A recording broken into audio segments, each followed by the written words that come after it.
이 뭐야? 야, 얘는 이거 어떻게 해야 돼? 얘는 이제 카르노타우루스라고 하는 공룡이에요. 잘못 그린 거 아니야? 육식 공룡인데 팔이 보이시나요? 너무 귀여워. 있다고 말하기도 무게중심이 힘들어. 맞냐? 힘 세진 않았는데 팔을 잘 돌릴 수 있는 구조예요. 그러니까 달릴 때 이제 균형 잡아주는 거지. 그냥 좀 인사할 시간도 많습니다. 여러분의 시간을 낭비해드릴 느리지만 쿨한 과학 랩미팅입니다. 반갑습니다, 교수님들. 반갑습니다. 목 긴 공룡 하면은 목이 다 길다고 생각하는데 그렇지 않아요. 다리 뭐지? 제 약간 하이힐 신는 느낌인데 네. 앞다리? 아틀라사우루스라고 하는 자. 목이 짧아졌는데 대신에 다리가 길어졌죠. 앞다리가 길어졌어. 근데 뭔가 우아해. 공룡. 그러니까 몸의 비율이 좀 독특한 애들도 있어요. 이런 식으로. 되게 특이하네. 네. 얘도 보면 목이 좀 짧은 편이긴 한데 얘보다 더 목이 짧았던 용광류가 있어요. 얘예요. 어머나. 이게 뭐야? 브라키트라켈로판이라고 하는 용광류인데 네. 남아메리카 대륙에서 살았는데요. 목이 엄청 짧아졌어요. 그러네요. 배가 엄청 살이 쪘네. 네. 그리고 근데 얘는 왜 이렇게 꼬리가 길어? 얘네가 속해 있는 무리가 디플로도쿠스 상과라는 무리인데요. 얘네들은 꼬리가 다 약간 채찍형이에요. 무기로도 썼었고요. 어떤 학자들은 이제 뭐 의사소통용으로 썼을 것이라고 하시는 분도 계세요. 이렇게 채찍 같은 거 휘두르면 소리 나잖아요. 그런 거를 이용을 해서 의사소통을 했다고 주장하시는 분도 계시고요. 그래서 이런 애들 같은 경우는 키가 작은 식물들 위주로 먹었을 거고요. 흔히 목긴 공룡이라고 하는데 목 짧은 목긴 공룡도 있었다. 뜨거운 아이스 아메리카노 주세요. 약간 이 느낌인데. 아, 그죠. 이게 메뉴 주문할 때는 되게 이상한 사람이 되지만은 네. 자연에서는 그런 게 되게 많아요. 그러니까는 뭐 팬더, 식용유에 들어가거든요. 육식을 하는 동물들인데 대나무 먹잖아요. 그러니까. 대나무 먹는 육식 동물이에요. 자연에는 정말 이상한 것들이 되게 많습니다. 네. 대신에 이제 목이 좀 과하게 긴 애들도 있어요. 마멘키사우루스라는 공룡인데 중국에서 살았고요. 저 수영장 갔을 때 그거. 슬라이드 정도인데. 슬라이드 진짜. 야, 저건 뭐 받쳐주고 싶다, 진짜. 용광류들이 목이 길어진 이유 중 하나가 가만히 앉은 채로 넓은 범위의 식물을 뜯어먹기 위해서 들이는 에너지에 비해서 많은 거를 먹기 위해서 목이 길어져서 그래서 보는 게 주로 얘네들의 목이 길어진 이유를 설명할 때 그런 식으로 설명을 해요. 근데 저런 경우는 좀 너무 과하잖아요. 과하다 보니까는 어떤 학자들은 저런 애들은 단순히 그냥 먹이를 편하게 훑어먹기 위해서 목이 길어진 게 아니라 저것도 일종의 어떻게 보면 성선택이었을 것이다라고 보시는 분도 계신 아 거예요. 이거 오랜만에 나왔네. 얘. 진짜 이게 오랜만이었다. 되게 하지만 결국엔 성선택이다. 이거 병원하고가 있네.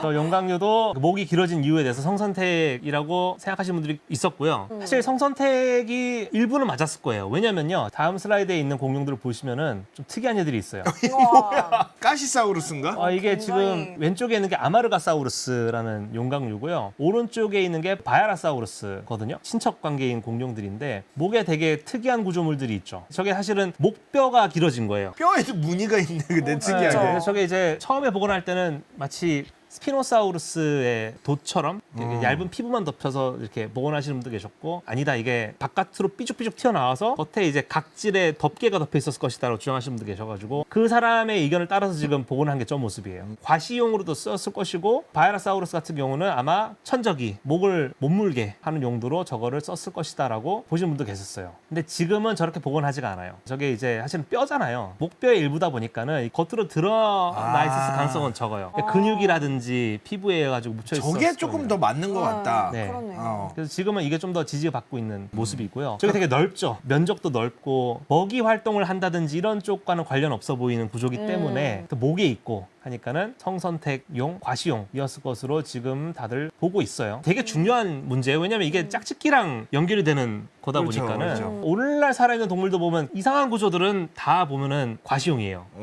사치품이죠, 사치품. 사치품. 네. 공작 같은 거. 네, 숫사자의 그 갈기부터 해가지고 엄청 많아요. 그래서 저것도 사실 과시용으로 좀 보고 있고요. 그래서 지금 목의 일부를 성선택용으로 쓰고 있는 거잖아요. 저거가 이제 어떻게 보면 목긴 공룡들이 목을 과시용으로 썼다는 일종의 증거 아니냐라고 이렇게 보는 거죠. 반대로 목뼈가 꺾여져 있는 애들이 있었죠. 바이라사우루스. 바이라사우루스 같은 경우는 이런 식으로 복원해 볼 수가 있겠죠. 근데 이게 또 맞는 것 같아. 네, 굉장히 과시하기 좋은 구조물처럼 보이죠. 네. 저게 이게 아름다운 무늬가 있으면 정말 멀리서도 잘 볼 수 있었겠죠. 목이 되게 특이한 구조물들이 있는 용광류도 있었다. 그 다음은요, 제가 개인적으로 좋아하는 건데요. 보통 용광류 하면은 목이 길고 얇은 애들을 많이 상상하시는데 목이 되게 두껍죠. 목이 두꺼운 목기공룡도 있었어요. 지금 현재 카네기 자연사박물관에 전시되어 있는 아파토사우루스라고 하는 공룡이에요. 많이 들어봤죠. 많이 들어보셨죠? 그래서 아파토사우루스가 유명한 게 브론토사우루스라는 공룡 때문에 좀 유명할 거예요. 우리나라에서는 브론토사우루스는 그렇게 큰 인지도가 없는데요. 서양 쪽에 가면은 아파토사우루스보다 사실 브론토사우루스 좀 더 인기가 많아요. 천둥도마뱀이라는 뜻이거든요. 근데 중간에 잠깐 학자들이 이 두 공룡을 합쳐버려요. 같은 무리의 공룡인 줄 알고 합쳐가지고 브론토사우루스가 나중에 붙여진 이름이다 보니까는 브론토사우루스라는 이름이 잠깐 사라져요. 근데 10년 전인가 다시 부활을 하게 되거든요. 알고 봤더니 달라가지고 부활을 하게 돼요. 근데 사실 아파토사우루스랑 브론토사우루스는 이게 헷갈릴 수밖에 없는 게 가까운 친척 관계예요. 같이 또 살기도 했고요. 그러니까 헷갈릴 수밖에 없는 거죠. 너무 비슷하게 생겼기 때문에. 얘네들을 묶어서 아파토사우루스 아과라고 불러요. 꽈보다 더 작은 단위인 거죠. 아과. 아파토사우루스 아과에 속하는 애들인데 얘네들 특징이 뭐냐면 목이 다 두꺼워요. 목이 되게 특이한 게 이게 지금 목긴 공룡들의 목뼈를 좀 모아놓은 거예요. 그래서 하나하나씩 빼가지고 크게 지금 왼쪽에 있는 거랑 오른쪽에 있는 게 있는데 왼쪽에 있는 것들이 다 아파토사우루스 아과에 속하는 애들의 목뼈고요. 오른쪽에 있는 게 이제 아파토사우루스 아과에 속하지 않은 애들의 목뼈인데 앞에서 본 모습이랑 옆에서 본 모습을 다 지금 보여주고 있는 거예요. 오른쪽에 있는 애들은 목뼈가 다 동글동글해요. 저 왼쪽에 있는 애들 아파토사우루스 아과에 속한 애들 보시면은 옆쪽으로 해가지고 갈비가 좀 튀어나온 거거든요. 갈비가 되게 두껍게 튀어나와 있어요. 뼈도 굉장히 크고요. 중간에 있는 게 아파토사우루스, 밑에 있는 게 브론토사우루스. 브론토사우루스가 제일 뼈가. 크게 발달돼 있고 맨 위에 있는 게 도쿄 아파토사우르라고 돼 있는데 도쿄에 가면 우에노 과학박물관이 있어요. 거기에 진품 화석 골격인 목긴 공룡이 하나 전시돼 있거든요. 네. 새로운 종류의 목긴 공룡이에요. 근데 아직 재분류가 아직 안 됐어요. 근데 쟤도 보면은 목뼈가 되게 두꺼운 편이고요. 재밌게 보면 옆에 갈비가 브론토사우루스 같은 경우는 아래로 내려와 있어요. 근데 제가 저기 빨간색으로 표시를 해놨거든요. 저게 뭐냐면은 식도랑 기도랑 이런 것들이 지금 지나가는 부위예요. 그러니까 저거를 감싸고 있어요. 중요한 장기들을 보호해주는 역할을 하고 있죠. 그리고 저게 지금 위아래로 길쭉하다 보니까는 앞뒤로 받는 힘을 잘 지탱해주게끔 해주는 구조예요. 저게. 그래서 목뼈가 앞뒤로 받는 힘을 지탱해주게끔 변형이 된 거예요. 그러니까 무슨 일이 있다는 거죠. 그렇죠, 저걸 그렇죠. 가지고. 이 아파토사우루스 아과에 속하는 목긴 공룡의 목에도 갈비뼈가 있어요. 얘네들은. 갈비에 있는 게 갈비뼈. 아, 이게 웬만한 파충류들은 다 저기 목에도 갈비가 있어요. 쟤네는 좀 특이하게도 완전 밑으로까지 확장이 돼가지고 제대로 감싸는 형태로 진화를 한 건데 갈비뼈 아래쪽에 혹도 나 있어요. 그러네요. 혹이 나 이렇게, 있어요. 이렇게 네, 볼록. 저런 구조들을 가지고 지금 화학자들이 해석을 한 게 뭐냐면은 얘네가 목을 이용해서 이런 식으로 서로를 밀치면서 힘겨루기를 한 게 아닌가. 앞뒤로 받는 힘에 잘 버티게끔 진화된 목 구조를 갖고 있고 그다음 목이 두껍고 아래쪽에 돌기까지 발달이 돼 있다면은 무기지. 무기로 사용했을 가능성이 있다는 거죠. 무기? 오늘날 살아있는 목긴 동물이 기린이 있죠. 기린이 목을 이용해가지고 나무 위에 있는 나뭇잎을 뜯어먹을 때 목을 뻗어서 쓰기도 하지만은 목을 싸울 때도 써요. 그럼 기린도 저렇게 뼈가 다 발달되어 있는 건가? 저 정도로 발달돼 있지는 않지만은 뼈가 다 이렇게 튼튼해가지고요. 기린들이 이렇게 나란히 서요. 막 목으로 쳐요. 그럼 저 궁금한 게 그러면 기린도 남수 여수가 있잖아요. 여자랑 남자의 뼈 구조가 조금이라도 다른 경우가 있나요? 뼈 자체는 그렇게 크게 차이 나지는 않을 거예요. 성선택이면은 그걸 그렇게 썼으면은 다를 수도 있을까라는 생각. 이게 성선택이 이루어진다 해서 꼭 달라질 필요는 없어요. 암수가 비슷한 경우들도 있긴 있거든요. 암컷과 수컷이 심하게 달라지는 경우는 어떤 경우냐면은 굉장히 자원이 풍부한 환경들 있죠. 대표적인 게 극락조예요. 새 중에.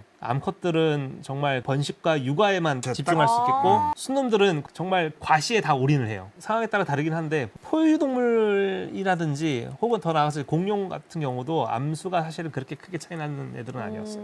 네. 그래서 목을 이용해서 싸웠던 공룡도 있었을 것이다. 그래서 용광류는 제가 준비한 게 여기까지입니다. 다음으로 제가 준비한 건 수강류예요. 수강류 하면 생각나는 이미지가 다 이런 거죠, 사실. 큰 머리랑 짧은 팔, 기다란 다리, 기다란 꼬리. 근데 수강류는 사실 공룡 중에서는 제일 형태가 다양한 애들이에요. 수강류를 얘기할 때 육식공룡이라고는 하는데 근데 모든 수강류가 다 육식공룡은 또 아니에요. 그러니까 계속 팬더가 나오는 판다가 거야. 네. 그치 잡식공룡도 있고 초식공룡도 있고 다양합니다. 일단은 수강류 하면 제일 먼저 떠오르는 게 티라노사우루스죠. 요즘 복원을 하면 저런 식으로 복원을 합니다. 네. 꼬리를 들고 있는 상태이고 몸에는 이제 기다란 깃털은 없어요. 학자마다 좀 지정하는 게 다르긴 한데 아마 짧은 형태의 깃털은 있었을 가능성이 좀 있어요. 몸에 갖고 있는 구조물인데 그걸 100% 태화시키기는 어렵다고 하더라고요. 대표적인 오늘날 포유류들 보면은 포유류 다 털을 갖고 있잖아요. 네. 포유류들 중에 털을 완전히 다 태화시킨 동물은 굉장히 드물어요. 공룡은 애초에 처음부터 깃털을 갖고 있었어요. 근데 그 깃털을 다 태화시키기가 정말 어렵거든요. 짧은 원시 형태의 깃털은 아마 갖고 있었을 가능성은 커요. 티라노사우루스. 사람들이 좀 제일 많이 궁금해하는 것 중 하나가 뭐냐면 앞다리예요. 그렇죠. 네. 앞다리 굉장히 짧아요. 몸 길이가 13m 되는 티라노사우루스도 앞다리 길이는 제 팔 길이랑 똑같아요. 그래서 처음에는 태화 중인 것이었을 것이다 라고 주장하시는 분도 계시고 사실 이걸 처음 연구하신 분 같은 경우는 사랑을 나눌 때 썼을 것이다 라고 주장했어요. 왜냐면은 비단구렁이들 보면은 얘네들도 순놈 같은 경우는 뒷발톱을 갖고 있어요. 뒷발톱이 남아 있거든요. 얘네들이 평소에는 그걸 잘 쓰지 않는데 그 짝짓기 처리 되면은 암컷한테 다가가서 암컷을 끌어줘요. 그러니까 암컷이 되게 좋아해. 티라노사우루스도 마찬가지로 짝짓기 전에 이렇게 암컷을 이렇게 긁어주는 역할로 앞다리를 썼을 것이라고 처음 연구하신 분은 그렇게 주장했었고요. 그 다음에는 이제 그냥 좀 형편없는 그 앞다리였을 것이다. 누워있던 티라노사우루스가 일어날 때 몸을 이렇게 세울 때 썼을 것이다 주장하시는 분 계셨고, 티라노사우루스가 앞다리가 짧긴 한데 되게 강해요. 200kg 이상을 들 수가 있어요. 앞다리 하나로. 이렇게. 네. 거의 한 300kg까지 들 수 있을 거예요. 와, 팔 근데 하나로. 엄청난 힘인데? 짧지만 힘이 센 앞다리를 갖고 있어요. 게다가 또 재밌는 게 티라노사우루스류의 애들 보면요, 이미 일찌감치 앞다리가 짧아요. 정말 안 쓰는 다리였으면은 티라노사우루스 좀 왔을 때 앞다리가 퇴화를 했어야 되는데 계속 유지를 하고 있죠. 뭐에 쓰긴 썼다는 거 아니에요? 쓰긴 썼다는 거를 의미를 하는 거겠죠. 티라노사우루스의 왼쪽 앞발이에요. 왼쪽에 있는 게 위팔뼈, 두 개의 뼈가 이제 아래팔뼈, 그 다음에 있는 게 손바닥뼈, 그 다음에 지금 손가락이 두 개잖아요. 첫 번째 발가락이랑 두 번째 발가락이 남아 있는 거예요. 어린아이들이 티라노사우루스 흉내낼 때 이렇게 하잖아요. 맞아요. 저도 잘못된 그렇게 거죠. 이렇게 해야 되죠. 이렇게. 첫 번째, 두 번째 이렇게 해야 돼요. 이렇게 하면 안 돼요. 네, 이렇게 안 해야 되고 돼요. 이렇게. 첫 번째, 두 번째. 그래서 재밌는 게 또 티라노사우루스의 조상들은요, 앞발가락이 3개였어요. 얘네들의 조상들이 앞발가락이 3개였다는 증거가 저 손에 있어요. 저 보시면은 작은 뼈가 하나 보여요. 맨 끝에. 네, 맨 끝에. 그러네요. 세 번째 손바닥뼈예요. 흔적기관처럼 남아 있는 거예요, 저게. 살에 묻혀 있는 거죠. 세 번째 손가락뼈가 붙어야 할 손바닥뼈가 남아 있는 거예요. 티라노사우루스가 몸 크기 대비에 앞다리가 짧은데, 근데 저기 재밌는 게요, 저 다자란 티라노사우루스의 앞다리 크기는 청소년기 때 이미 저 크기였어요. 청소년기 때 티라노사우루스를 보시면은 느낌이 달라요. 어른일 때 그 앞다리를 보면 굉장히 앙증맞아 보이는데, 청소년기 때 티라노사우루스의 앞다리를 보잖아요. 그게 일반적인 육식공룡 같죠. 어릴 때는 앞다리를 유용하게 잘 썼을 걸로 좀 보고 있어요. 다자란 티라노사우루스 같은 경우는 먹이를 잡는다든지 물건을 뭐 이렇게 옮긴다든지 할 때는 머리를 주로 썼을 거예요. 심지어 되게 예민한 주둥이를 갖고 있었다 했잖아요. 그렇죠, 그렇죠. 그래서 알을 깬다든지 맞아. 새끼를 옮긴다든지 할 때도 썼을 거고요. 거의 모든 일을 주둥이로 하기 때문에 굳이 팔이 필요 없었을 거고, 또 얘네들이 보면 머리가 굉장히 커요. 저 상태에서 앞다리가 길어지면은 앞으로 잘 자빠졌겠죠. 이렇게. 네. 앞다리가 짧아지는 게 오히려 생존하기에는 더 유리했겠죠. 근데 어릴 때 같은 경우는 강한 앞다리를 이용을 해서 발버둥치는 먹잇감을 붙잡을 때 아마 썼을 가능성이 커요. 이런 식으로 같은 공룡인데 이 몸 부위가 성장 과정에 따라서 쓰임새가 또 달라지는 거예요. 티라노사우루스가 보통 짧은 팔의 어떻게 보면 마스코트인데, 얘보다 네. 더 짧은 팔을 갖고 있었던 공룡도 있었어요. 이 뭐야? 야, 얘는, 이거 어떻게 해야 돼? 얘는 이제 카르노타우루스라고 하는 공룡이에요. 남아메리카 대륙에 살았던 잘못 그린 거 아니야? 육식공룡인데, 팔이 보이시나요? 너무 귀여워. 있다고 말하기도 무게 중심이 힘드네. 맞냐? 일단은 이름이 카르노타우루스예요. 사우루스 아니고? 사우루스 아니에요. 일부러 그렇게 지었어요. 왜냐하면 머리 위에 보시면은 한 쌍의 뿔 같은 구조물이 있어요. 저 모습이 마치 황소 같다 해서 이름을 타우루스라고 할 때 타우루스. 붙여준 거예요. 그래서 카르노라는 거는 육식을 하는 소라는 의미에서 붙여준 거고요. 저 공룡이 팬들 사이에선 인기가 많은 공룡이에요. 쥬라기 월드에 등장을 하게 되면서 많이 좀 그래요? 알려졌거든요. 근데 저게 재밌는 게 발견된 화석이 한 마리밖에 없어요. 많이 연구가 된 공룡이 아니에요. 그러면은 팔이 저만큼 안 나왔을 수도 있잖아요. 아니, 팔은 온전하게 나왔어요.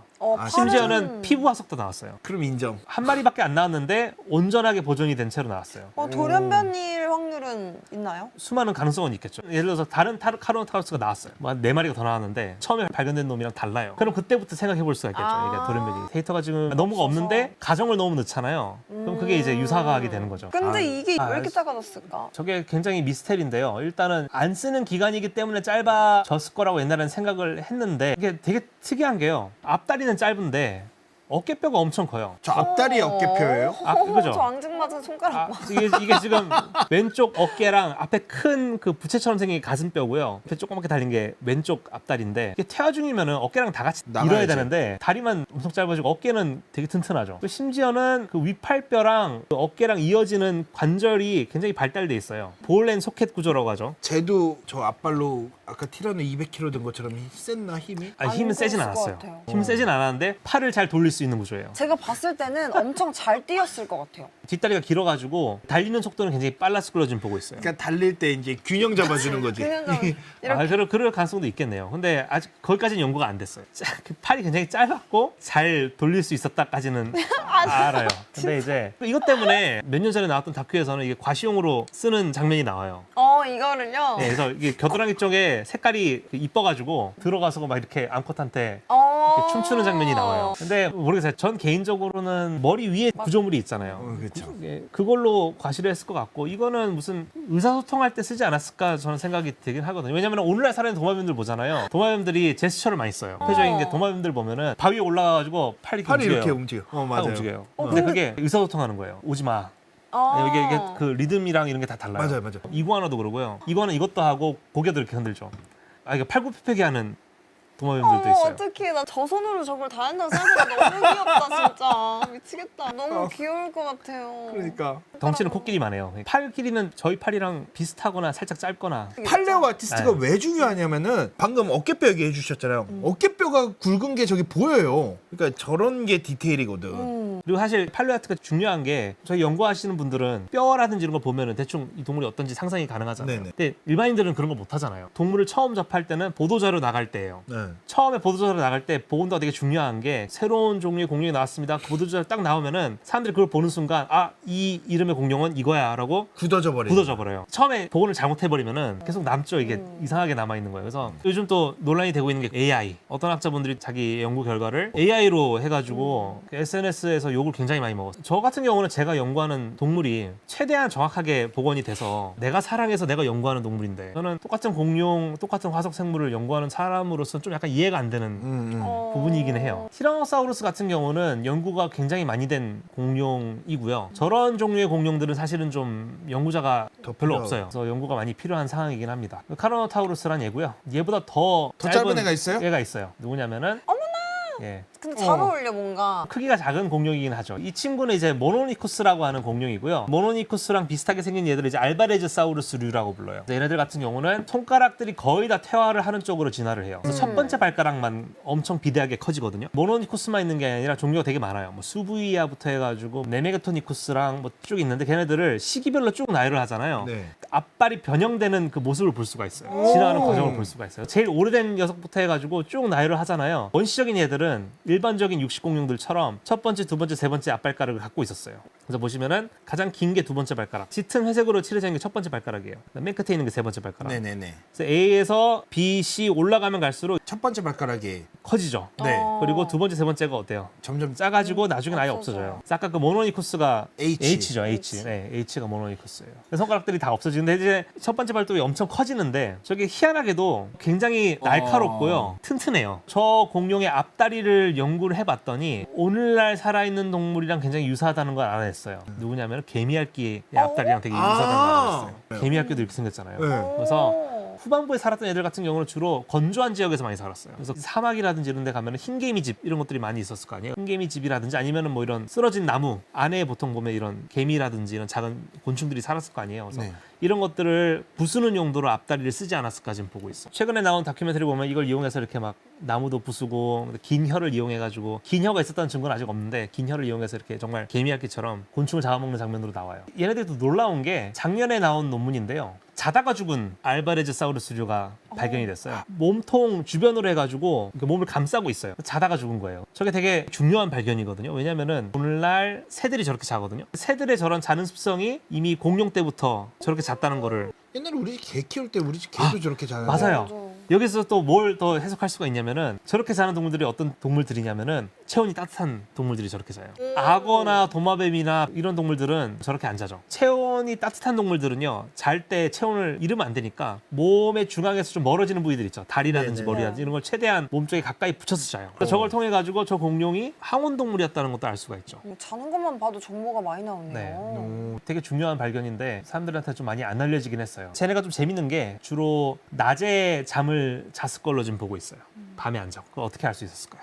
야행성인지 어떻게 알았냐? 쉽지 않아요, 사실. 처음에는 이제 학자들이 눈의 크기라든지 이런 걸 이용해가지고 얘네가 야행성이었는지 주행성이었는지 아니면은 그런 거 신경 쓰지 않고 살아가는 동물들도 있거든요. 그래서 뭐 오늘날에 뭐 영양이라든지 뭐 오늘날의 사람이라든지.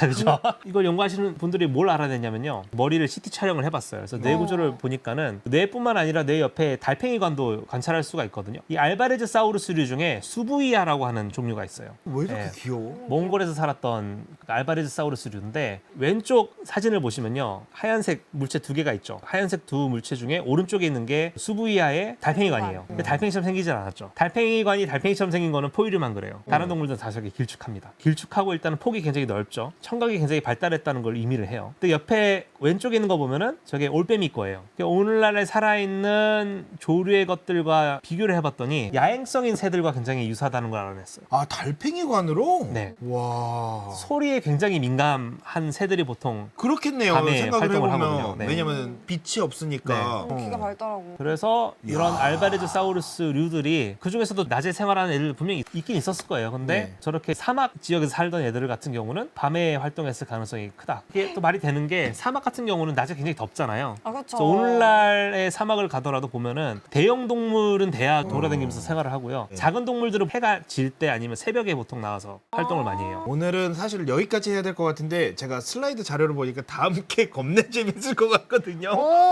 오, 진짜 너무 재밌을 것 같지 않아? 어머 어쩜 좋아. 아, 지금까지 이게 팔 짧은 애들 보여드렸잖아요. 네. 그다음 팔 긴 애들이 나와요. 팔 긴 애들이 있는데 얘는 어머. 너무 웃겨. 하지만 다음 시간에 아유. 자료 잠깐만 한번 볼까요? 그래요. 아. 야 이거. 그러니까 요런 거. 아, 진짜 웃기더라고. 그리고 쿠키 스킬. 그렇죠. 쿠키 스킬. 저런 거. 제가 감질만 나긴 하겠다. 진짜. 용광류랑 수광류도 다 준비 안 했어요. 사실 나머지 애들은 패턴이 다 비슷해요. 예를 들어서 강룡류 같은 경우는 얘는 뿔이 3개잖아요. 뿔이 막 10개 있는 얘. 다양성들을 보여줄 수 있는. 알겠습니다. 또 기대가 되네요. 그러니까요. 재미있을 것 같습니다. 아 오늘 너무 재밌었어요. 그죠? 저는 약간 이쪽이 제 상상의 나를 펼칠 수 있는 거예요. 너무 좋네요. 최적화돼 있는 것 같아 지금. 또 손 짧은 것까지 했으니까 손 긴 거부터 한번 해보도록 하겠습니다. 아, 좋네요. 네, 오늘은 여기까지 하도록 하겠습니다. 인사할 시간도 많습니다. 여러분의 시간을 낭비해드릴 느리지만 쿨한 과학. 랩미팅이었습니다. 감사합니다 교수님들. 감사합니다. 감사합니다.